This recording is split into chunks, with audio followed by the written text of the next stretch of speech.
The CIA spin-off units deeply involved in the 2019 Hong Kong unrest are working under the surface towards a similar colour revolution attempt in Indonesia, leaked documents reveal. Here's a picture from the Hong Kong protest 2019 and here's a recent one from Indonesia.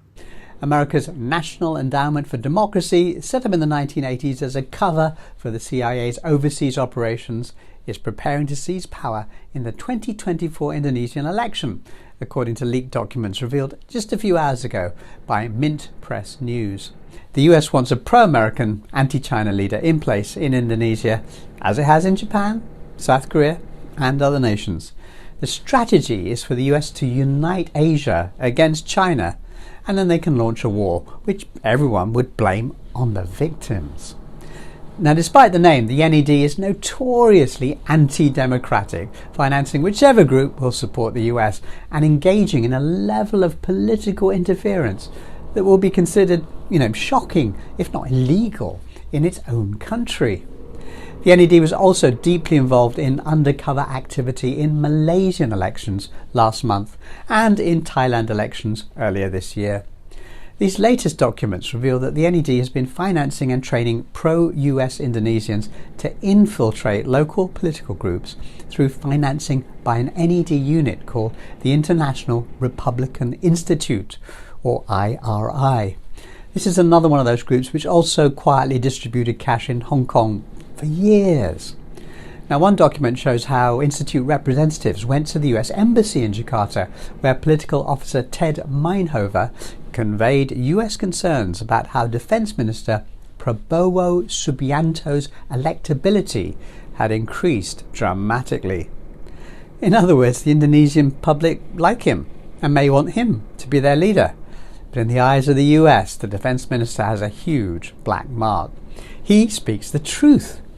The US recently sent out what it claimed was a joint declaration from America and Indonesia, painting China as the root of troubles in the region. The Defence Minister on Thursday last week humiliated the US by revealing the truth.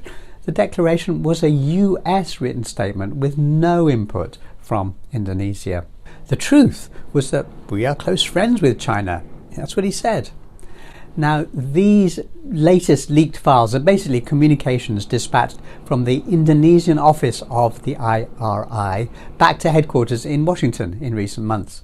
They reveal the same strategy that was used in Hong Kong. Americans set up or provide cash to groups which are painted as homegrown trade union confederations or labour rights campaigners, human rights. In reality, their job is to spread American ideology and demonise China.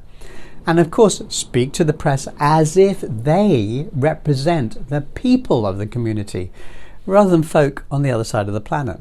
Now, journalists, and I'm including myself here, are very easy to fool. I was fooled by these people for many, many years.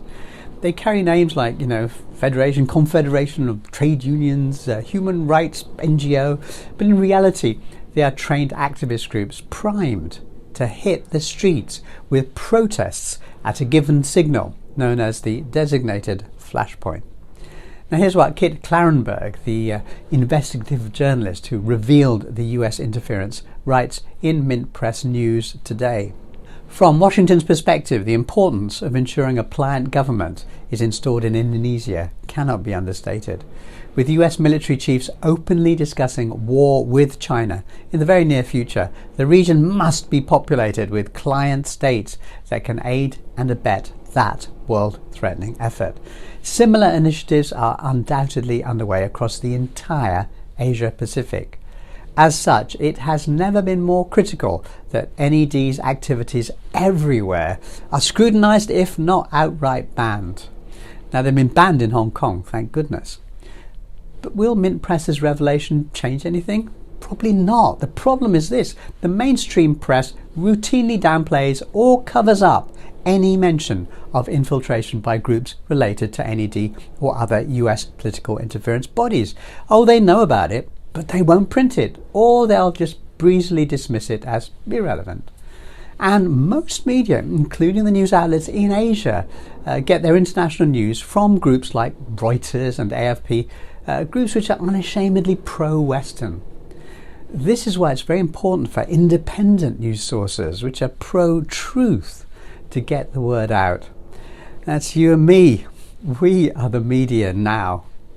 Peace.